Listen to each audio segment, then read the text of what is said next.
Welcome to Discover Indie Film. I'm Jeff Howard, and I'm sitting here with Anna Long. Hey, Anna. Hi. All right, so if you are listening to my voice right now, please note the podcast before this one is a nice long interview with Anna. You get to learn all about Anna and her film Death in the Desert, as well as your career in dance and choreography and your upbringing in the arts, and just really fun interview. So you should listen to the podcast before this one. And you should check the show notes for all the links to all the things that Anna does. All right, that's my setup. Oh, wait, no, I have to mention, though. I mentioned Death in the Desert, and I have to mention that it was an official selection at FilmVision Los Angeles in 2025, June of 2025, where you took home the Filmmakers Award for Outstanding Writing in a Drama. And I didn't highlight this during your interview, but you did basically share that that's your first script. Yeah, it's my first. Yeah, it is. And our jury said that was the best written drama of the festival. So it's very kind. Golf clap. How cool. It's spectacular. There you go. What do I even say? Sometimes I warn people, I'm like, be prepared for flattery. I'm really good with words, guys. Listen to how I take compliments. Exactly. I didn't learn to take a compliment until like maybe late 40s, early 50s. I finally I learned you just look at someone in the eyes and say, thank you. Oh, I'm really working on it. And I was unable to do that for most of my life.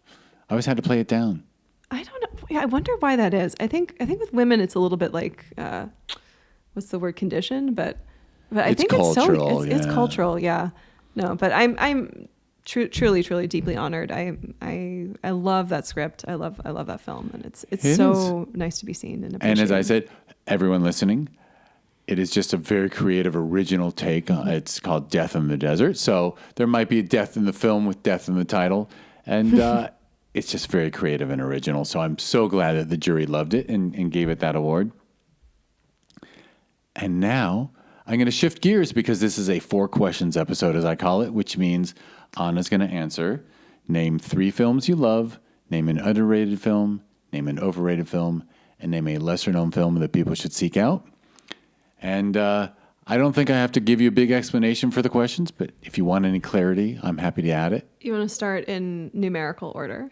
Sure. Okay. Or you can change the order if you want to be creative. I kind of want to get the most overrated film out of the way because I don't like being negative. It's not negative. Fair enough. I could give you my little picture, like you're not necessarily saying it's a bad film. You're just saying that the zeitgeist of our culture I kind of missed for a minute, but feel free. I'm just gonna start off and be really real with your listeners. Yeah. Just pay attention. I've got a bone to pick with Damien Chazelle's La La Land. I think it's the most overrated movie in the film canon, and it makes me so I don't know. It drives me a little crazy, especially now that I live in LA. It feels so I don't know. I'll stand by this. I will say this to Damien Chazelle's face. It feels so so false. It feels so fake kind of manufactured. Or it feels like in love with the idea that LA is fake, and I don't like. I saw it first when I lived in Chicago, and I was like, it gives me this ick of we're too cool. LA culture, and I moved here, and I was like, this is why, because LA is not too cool. It's great. People do flake, and people have personalities, but LA is so wonderful, and I think we're a bunch of real ones deep down. I don't mind your saying that. as the official. So that's my little TED talk on La La Land. For sure. I won't even bother rambling about my La La Land experience, but I went through an experience with it. I'll tell you when we're not recording. Okay. But I went from not liking it all to loving it. Isn't that weird? No, that's wonderful. Yeah. That's why art is great. I was trapped with it on a cruise ship. Oh my God. Oh no, Stockholm syndrome to you. Maybe. Is that what happened? Oh boy. Fair enough. All right, we've got overrated out of the way. Do you want to do underrated? Yeah, let's do underrated. And do underrated. Okay. this is a pleasure for me to speak the name of Barb and Star Go to Vista Del Mar. Have you seen this film? I haven't, but I know the title. It's a comedy starring Kristen Wiig and Annie Mumolo, and I can't remember who directed it. It literally doesn't matter. It does matter very much, but it's such a fun, spectacular comedy. It's a goofy comedy that came out in it must have come out in 2020. So I think it just like went over people's radar, or it was one of those things where we didn't know how to release things that were supposed to be in theaters. So it was like a $20 price ticket. Anyway, I wish I had seen it and paid $20 for it, because it's such a fun movie about friendship, about just not taking yourself too seriously and like loving the things you want in life. It's about, like, if you liked The Naked Gun, the one that just came out recently, you'll love Barb and Star, because it's just the goofiest little spy situation. And at one point, Jamie Dornan does a bit of a dance number, and it just has my heart. And I don't think as many people have seen it as should. I admit I haven't seen it. So now I just threw it on my list. Yay. Excellent. You must get some great movie recommendations from this little I really segment. do. It's almost too much, though. It's funny. Like, do you have like a little archive with people's like recommendations? I used to keep it all on a spreadsheet, and now I just add films to a list on my phone, so that when we're trying to find something to watch, I can go to the list and tell our daughter, hey, okay, so-and-so who I trust on horror said we should watch Talk to Me. Let's watch Talk to Me tonight. And Talk to Me was fucking great. It was great. Also, if Film Invasion ever does or your podcast ever does a little letterboxed with all your recommendations, send me that link if and when that happens. Yeah, I know. I just need some really good sponsors so I can hire more people to do this stuff, because, it's about time. Where's Squarespace? Come on the pod. Right? We need a letterbox. We need a letterbox intern. I know. Oh, that would be cool. This is a distraction from your podcast, but for a minute I was trying to write film reviews on the discoverindiefilm.com website, because someone told me that you can then link them to IMDb. So when someone came on here with a feature, then I'd try to write a quick review of it and then attach it, blah, blah, blah. And there was delusions of grandeur that, could start sending people over and blah, and maybe even, the goal was actually to end up like having Discover Indie Films review page qualify to let us be on Rotten Tomatoes and help out people's films on there. Because I would love to because we only show great films, and they deserve good reviews. Totally. But the good news is the film festival grew so big that when you go from like 20 films in a festival to 60 plus, it's you can't keep up with all these fun little side projects, at least for now. All right. Totally. Part of me thought I should have never said that. Okay. No, you can totally say that. No, it's a distraction. Also, you should link to my letterbox, which is kind of a bananas space, because I really only review like these great films that I do see at film festivals, because they do need a little bit more recognition. They need people who see them as filmmakers and can appreciate,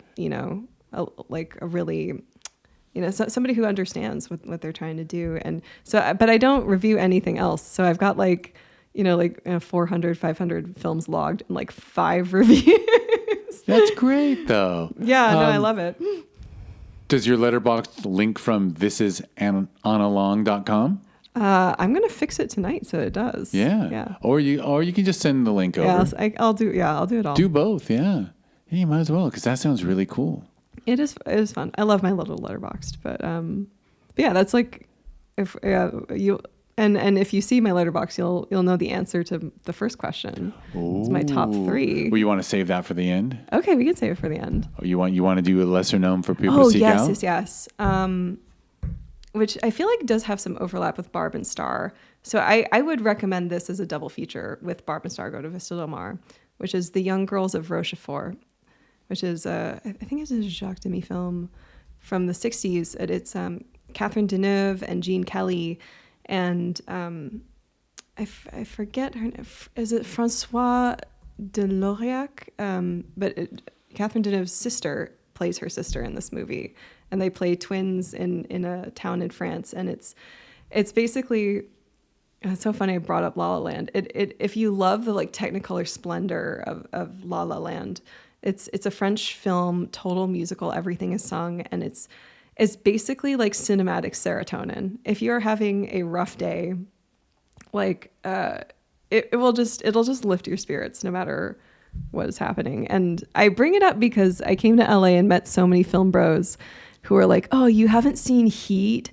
You haven't seen this?" I'm like, "No, not yet."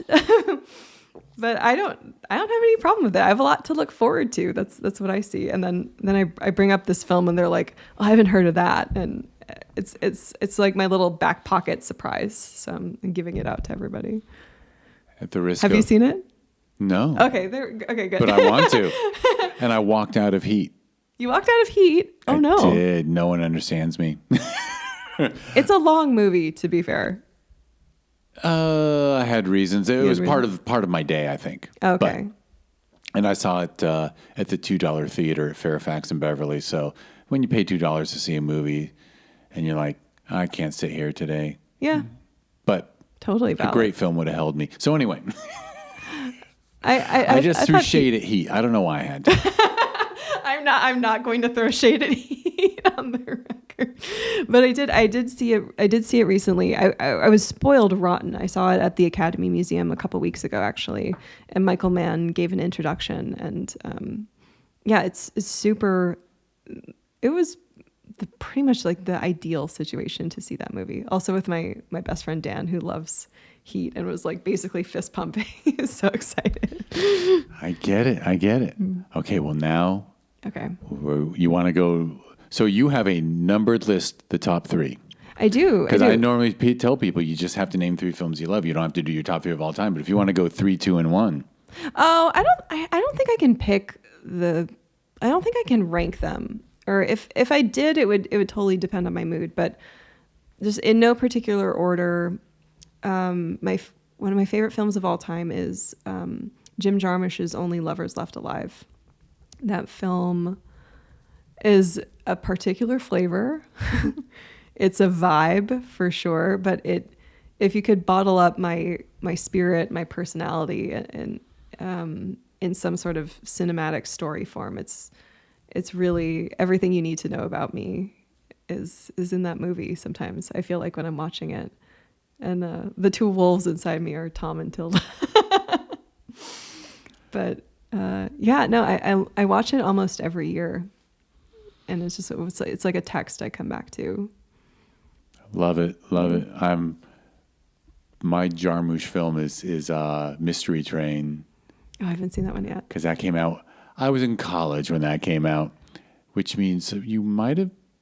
I don't think you were born yet, but either way. But anyway, yeah, his wonderful filmmaker. He's a great filmmaker. That's a great film. And all of that music is just like the soundtrack albums to his films are always amazing. I can't imagine a better like sonic fit. It's almost like synesthesia.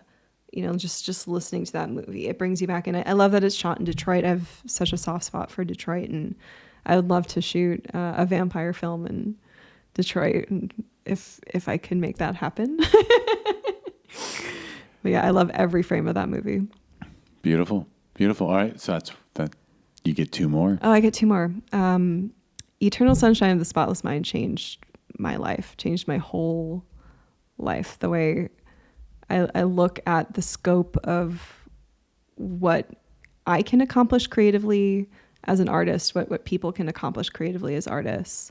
And it changed like fully my outlook on like what it is to be in love. And I think I love everything about the storytelling because I think I was 14. I was 14 or 15 when I saw it ish. How old am I? I don't know.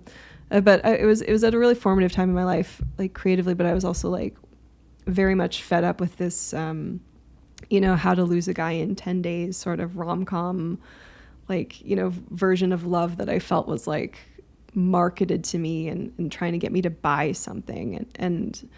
I'm a deep soft romantic at heart. But that was the kind of the first depiction of something that was, completely fantastical, but like trying to get at the heart of like what the point of love is and how to be an imperfect, flawed person and accept it, I guess. I don't know.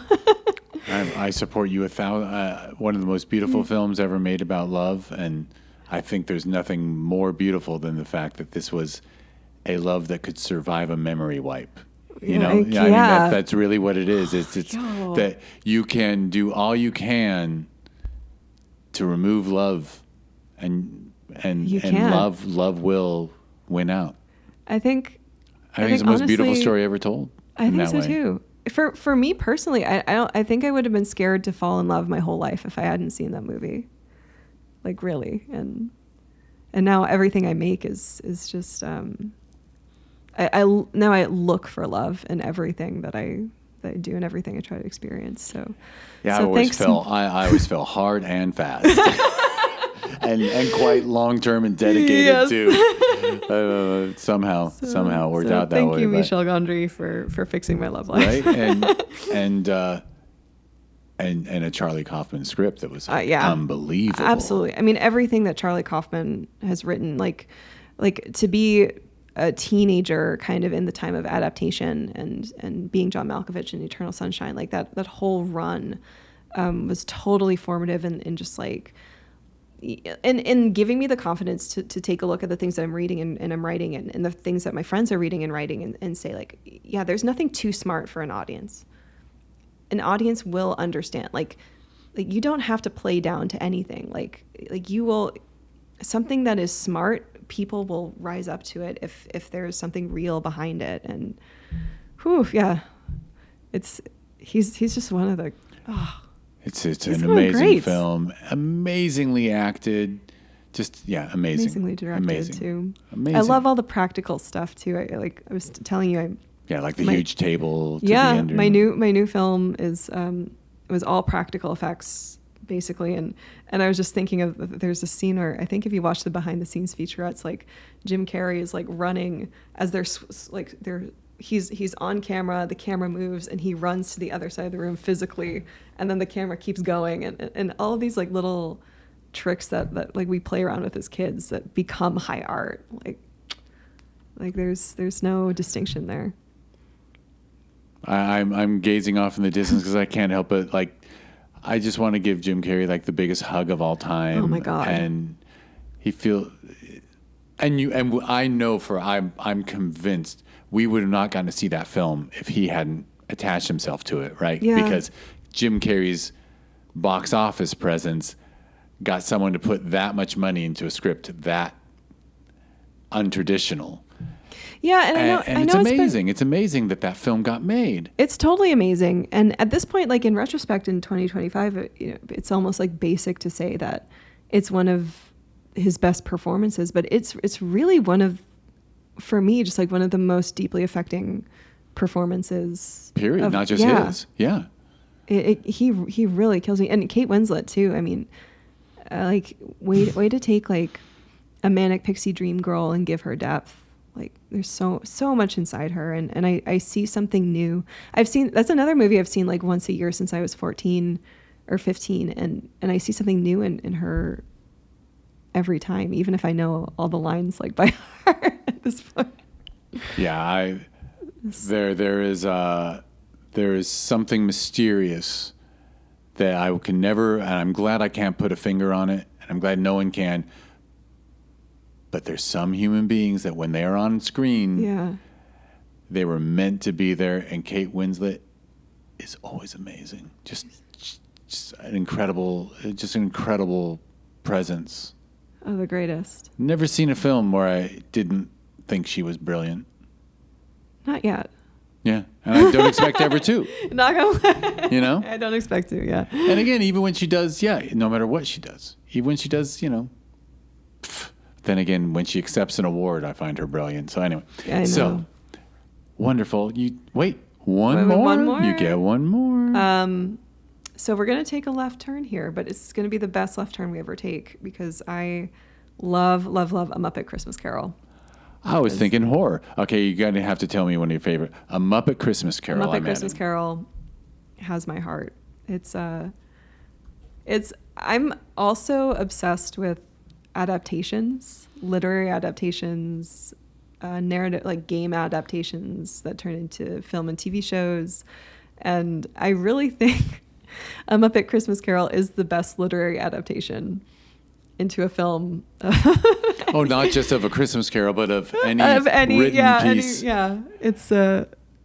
It's my favorite. I don't know. Maybe best is a strong word, but I love that movie. I love the music. I love Michael Caine in that movie.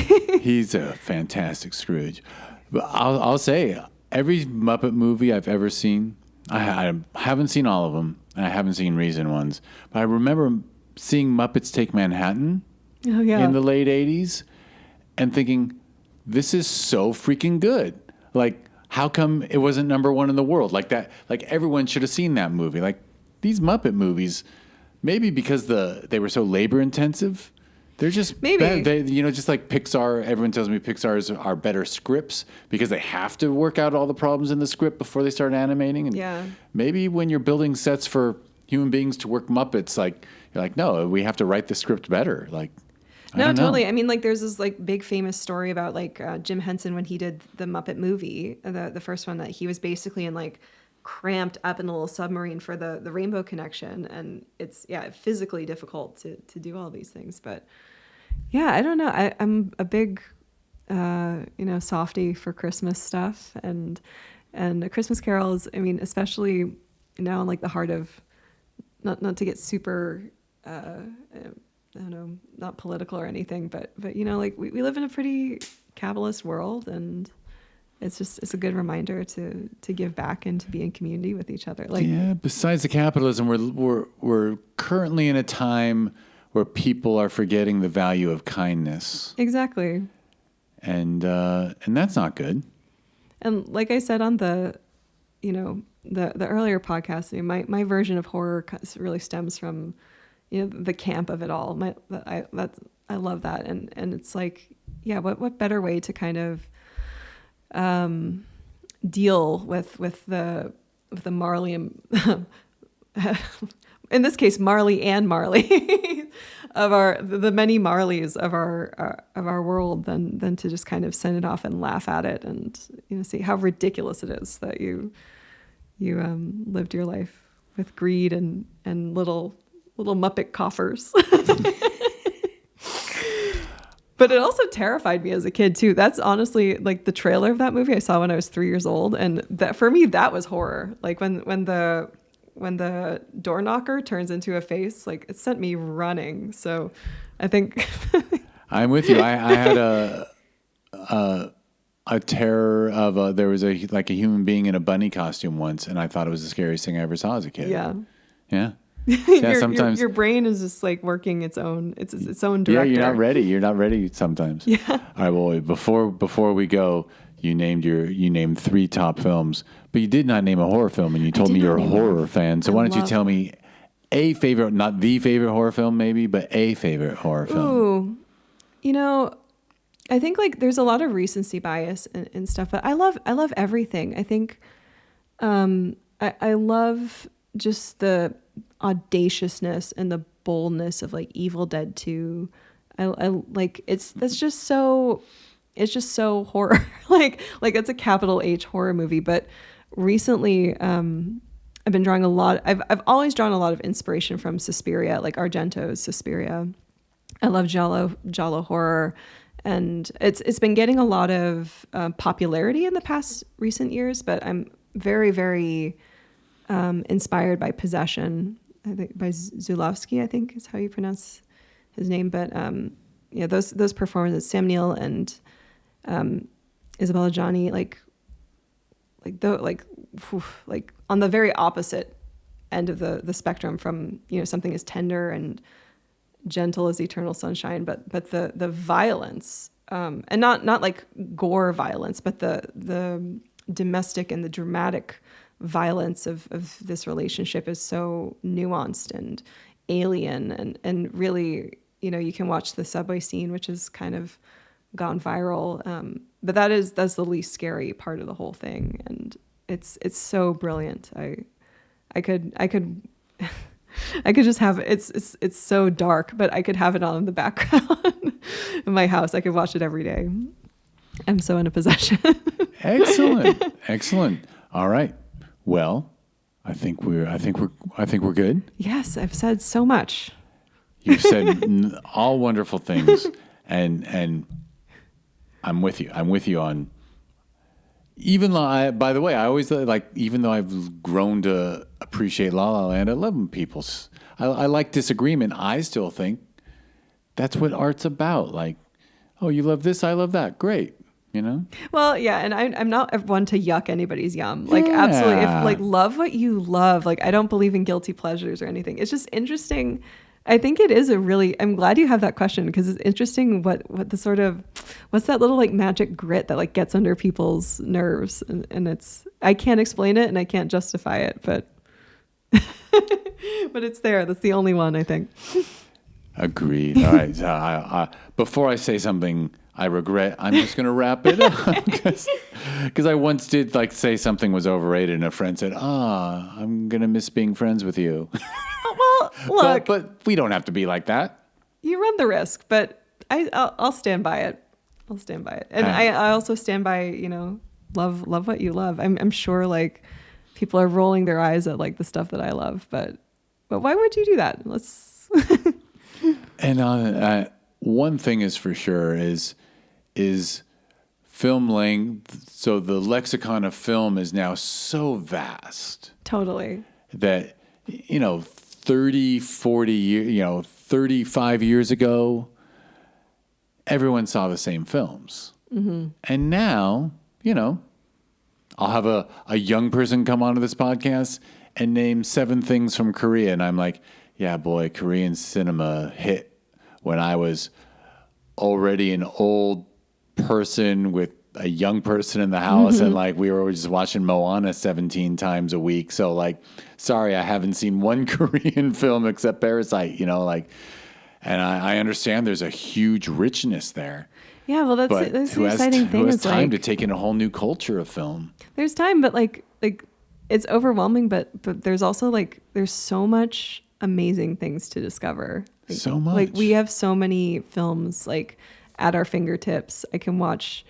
I watched Rocky Horror Picture Show at the gym just for fun, and we can do that, and I can also go and watch it at Vidiot's. We live in LA. It's so nice to experience all these things in different ways. So yeah, it's 50th anniversary now. Oh, really? This year? Oh, wow.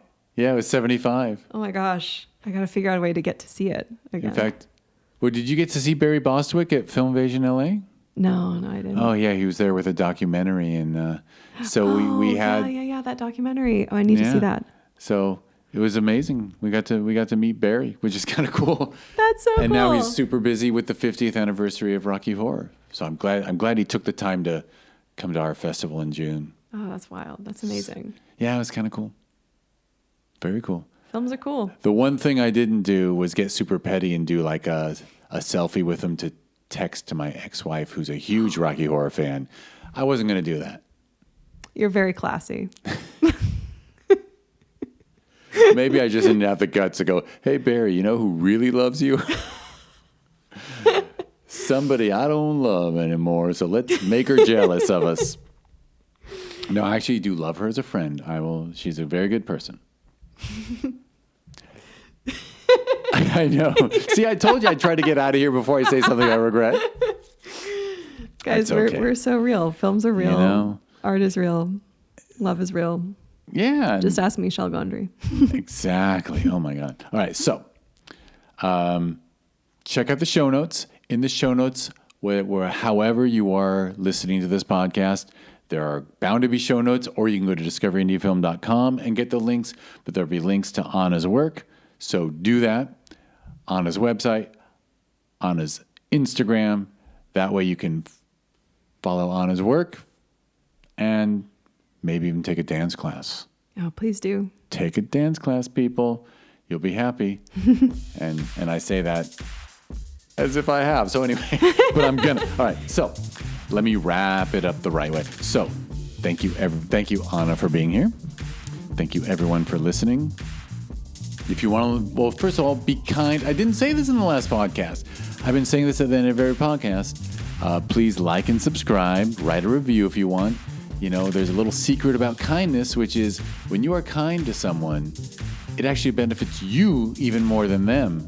So it just feels so wonderful. So I highly recommend everyone be a selfish motherfucker and be kind to everyone you meet all the time. It actually takes strength and purpose to be kind. It doesn't make you weak. It makes you strong. So there you go. Be kind. And hey, maybe write a review of this podcast, but whatever. If you don't, I'm fine. So go to discoverindiefilm.com to learn all about this podcast. On social media, it's always at DIFWins. If you go to discoverindiefilm.org, that is the nonprofit that runs 2 film festivals in the Los Angeles area that I happen to be the festival runner of. That's Film Invasion Los Angeles that we hold every June, and where we did the LA premiere of Anna's film, Death in the Desert, back in June of this year.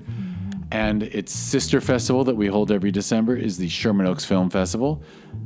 And you can link to both of their websites from discoverindiefilm.org. And and I call them sister festivals. Next year they get a cousin. January 16th and 17th in Lima, Peru. We're having Film Invasion Lima. Couldn't be happier about it. And oh my God, the theater's gorgeous down there. I've seen pictures. All right. Anna, thank you so much for coming over. Gosh, thanks for having me, and thanks, listeners, for listening.